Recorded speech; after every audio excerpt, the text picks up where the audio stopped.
stop scrolling for a second. Not because something urgent is about to happen, but because something subtle already did and you almost missed it. There was a moment recently where you felt different. Not emotional, not dramatic, just clear. Clear about what you won't tolerate anymore. Clear about what drains you. Clear about what no longer deserves access to your time, your energy, or your attention. That clarity didn't come from thinking harder, it came from finally listening. You've been paying attention in ways you didn't before. Not to noise, not to opinions, to yourself. You've noticed how your body reacts when something is off. The tightness, the hesitation, the quiet pull to step back instead of pushing forward. And instead of overriding it like you used to, you paused. That pause changed the direction of things more than you realize, because the moment you stop forcing alignment, life starts responding differently. You're no longer chasing motivation, you're responding to awareness. You don't feel the need to explain every decision. You don't need everyone to understand. You're learning that clarity doesn't argue, it simply stands. And this phase you're in, it isn't about becoming someone new, it's about removing what was never truly you. That's why certain patterns feel heavy now, why familiar dynamics feel outdated, why old versions of success don't excite you the same way. You didn't lose interest, you outgrew the frame. This is the beginning of something quieter but far more stable, and it's not finished yet. As this clarity settles, you start noticing a shift in how you move through your days. You're less reactive to urgency, less pulled by expectations that don't align, less available for chaos disguised as importance. Not because you've become distant, but because you've become selective. You begin to see how often you used to override your own signals just to keep momentum, just to avoid discomfort, just to stay connected. Now you let things breathe. You give decisions room.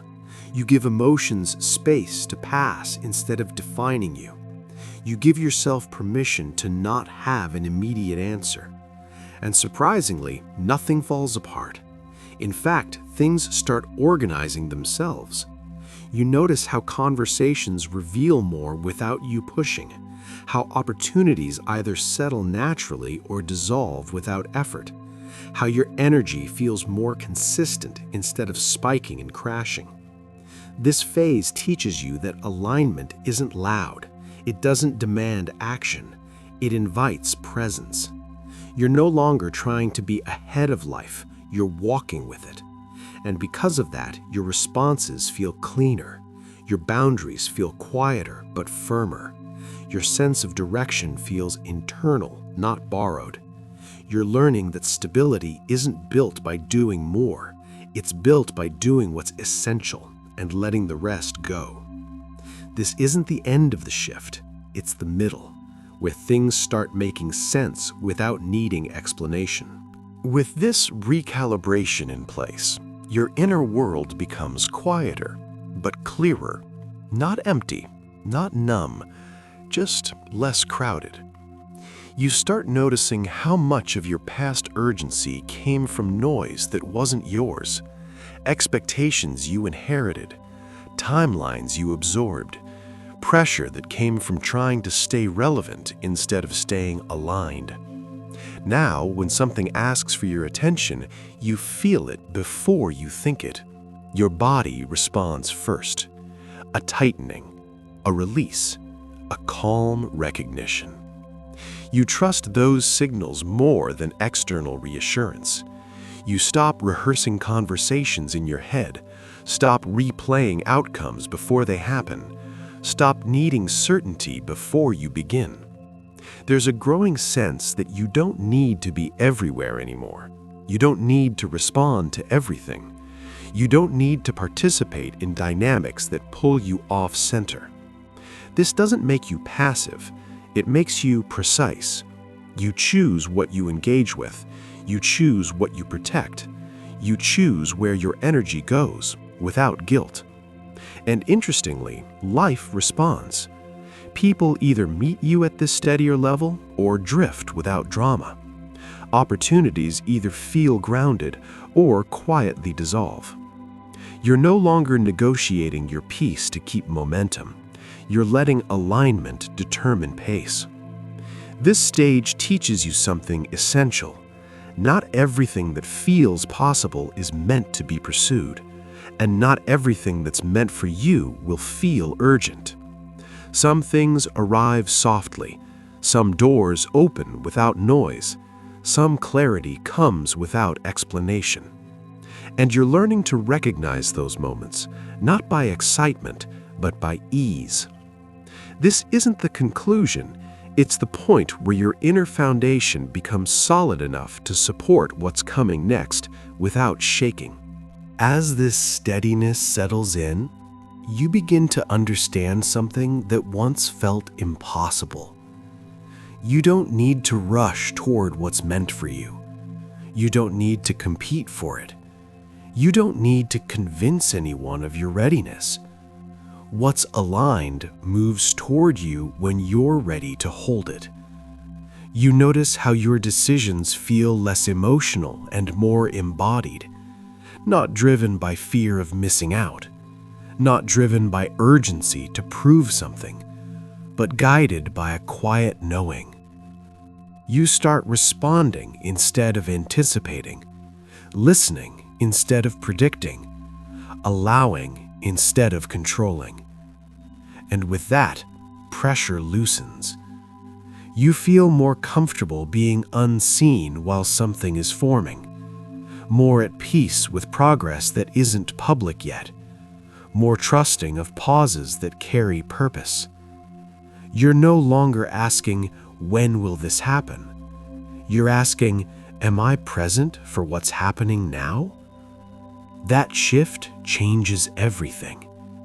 You begin to notice how much clarity arrives after rest, how insights surface when you stop forcing solutions, how the right next step often appears when you stop searching for the entire path. This phase isn't about action yet. It's about containment, about becoming someone who can receive what's coming without scrambling to hold it together. And as this capacity grows, your sense of direction becomes internal, not dependent on feedback, validation, or reaction. You're not waiting anymore. You're preparing quietly. And what follows this stage will require exactly this kind of presence. At this point, you start to notice how your inner dialogue has changed. It's less critical, less urgent, less focused on fixing yourself. Instead, it sounds more observant. You begin asking better questions, not what's wrong with me, but what's this moment asking of me? You recognize that growth doesn't always feel like improvement. Sometimes it feels like simplification, like shedding layers that once kept you safe, but now keep you small. You stop carrying explanations for choices you've already made. You stop rehearsing defenses for boundaries you've already set. You stop trying to translate your clarity into language others can accept, not out of defiance, but out of trust. You trust that alignment doesn't require permission. Your pace becomes intentional, not slow, not fast, just deliberate. You notice how your attention has become selective. You no longer give equal weight to every thought, every opinion, every possibility. Some things pass through without sticking. Some concerns dissolve before becoming problems. Some opportunities reveal themselves as distractions once you feel them fully. This isn't detachment, it's discernment. You're learning that not every open door is an invitation, and not every closed door is a loss. Some closures are protections you didn't ask for but needed. And as this understanding deepens, you feel less resistance to uncertainty because you're no longer trying to outrun it. You're learning how to stand inside it, steady, present, and awake. This isn't the conclusion, it's the moment before movement becomes inevitable. And this is where it settles. Not with a rush, not with an announcement, but with a quiet certainty that stays. You're no longer searching for the version of yourself that fits every situation. You've become the version that stays intact regardless of circumstances. You move forward without abandoning yourself. You choose without second-guessing your instincts. You allow life to meet you where you are, clear, steady, present. Nothing is forced now. What belongs finds you. What doesn't falls away without conflict. You understand that alignment isn't something you chase, it's something you maintain. And because of that, the future doesn't feel heavy anymore. It feels open, available, responsive. You're not behind. You didn't miss the moment. This phase required patience because it required you. What comes next won't demand urgency. It will recognize you, and you'll recognize it too, not by excitement, but by peace. That's how you know you're ready.